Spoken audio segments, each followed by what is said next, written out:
The Foreign Affairs Minister is once again encouraging Canadians in Lebanon to leave that country.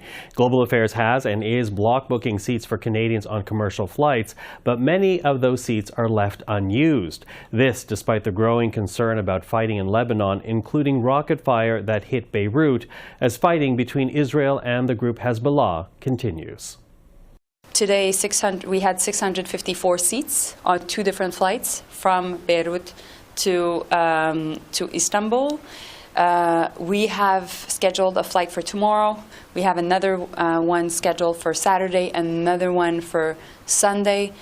Around 900 seats have been also secured through commercial flights. So please, if you're hearing this again, I want to make sure that you are brought to safety, and please take the seat.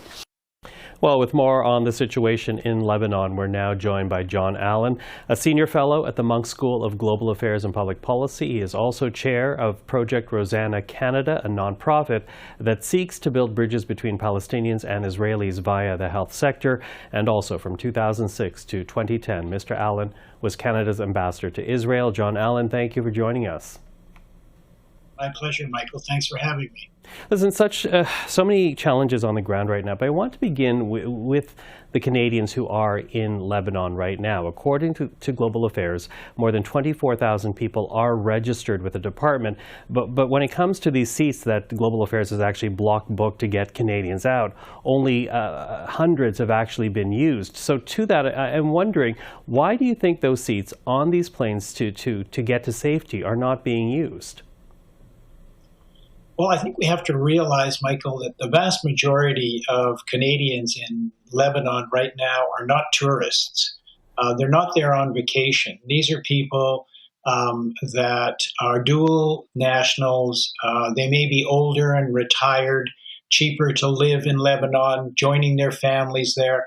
They may be young business people who have taken their skills and are working or running businesses in Lebanon.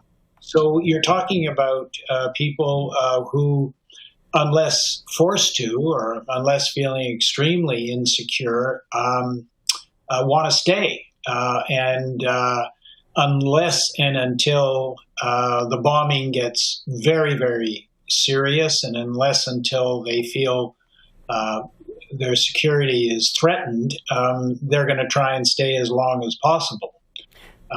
And then, of course, at the last minute, they're going to demand that the Canadian government get them out, which is what always happens. What always happens. How challenging is that, though? Like, I mean, at this point, and we've heard it from the government, commercial flights are still available. There's no guarantee that will remain the case. How challenging is that situation for Global Affairs?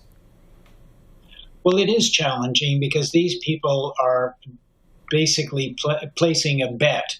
And the bet is that they can stay as long as they want, and ultimately the government is going to feel pressured to get them out and will do whatever it takes to try and get them out. And then they'll complain because it didn't happen fast enough or they didn't end up in the city that they wanted to. I mean, I don't want to be too critical here, but this scenario has played out any number of times. In 2006, Canada had to evacuate 14,000 Canadians because they waited too long, and the situation in Beirut especially, but in other cities, got very scary. Now, you mentioned 2006, and important to note, at the time, the Beirut airport was damaged. It wasn't open, and so boats were used to get people out. But, you know, given the explosion in 2020 in the port of Beirut, are boats an option this time around? I think boats continue to be an option. It's much easier, faster to fly people out. You either fly them to Cyprus with military planes and then try and get them on charters or commercial. But if the airport goes down or is shut down because of bombing that's happening around it, then you've either got to drive out into Syria, which people could be doing now if they wanted, or get on a boat if there are no flights, except perhaps for military flights, and that's where the Canadian government comes in. Yeah, which explains why when we heard the foreign minister today encouraging people to get out, she really keeps asking more time and time again for them to leave.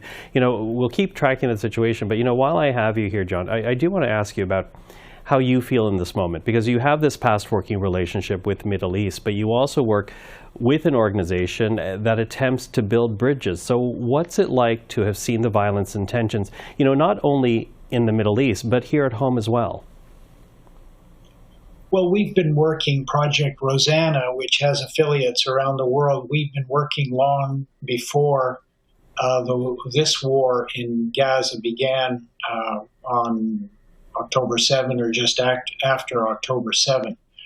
Our aim is to bring Palestinians and Israelis together in a situation of mutual respect and dignity, and it's all in the health sector.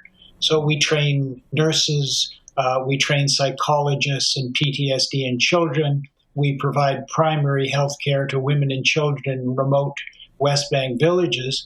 And right now, we're working with a partner called Anira, setting up tents in the heart of Gaza to be treating children, women, and others who, frankly, because of the lack of hospitals and medical staff, have no medical care.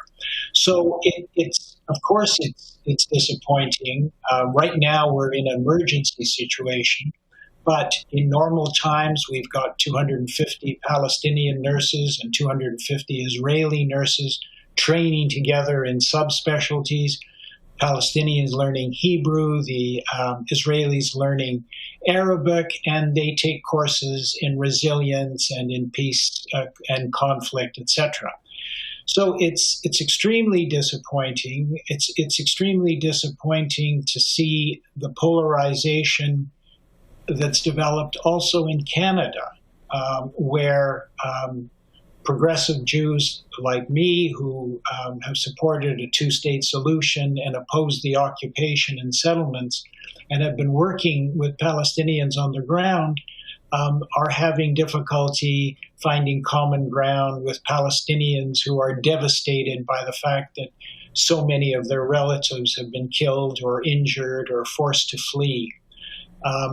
In the past, rabbis and imams and ministers could get together when that family was killed in London, Ontario, that Muslim family, or when there was a bombing of a synagogue in Pennsylvania. The three religions could get together, they could acknowledge their mutual pain, they could support each other. Following October 7, there's been great difficulty in even that happening.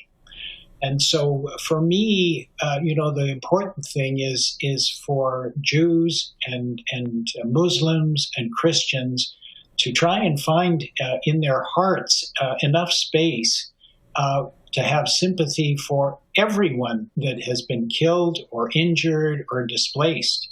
I mean, that's where we have to go. And ultimately, that's what the region needs. I mean, ultimately, Israel is not going to be safe and secure until the occupation's over and until they can work out an agreement with Palestinians. And it's going to take hard work by the Palestinians, too. This does not all fall on Israel's shoulders.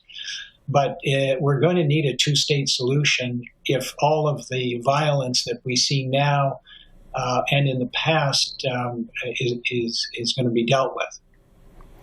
Jon, I appreciate the words and the sentiment this evening. Thank you for the time. My pleasure. Thanks for having me.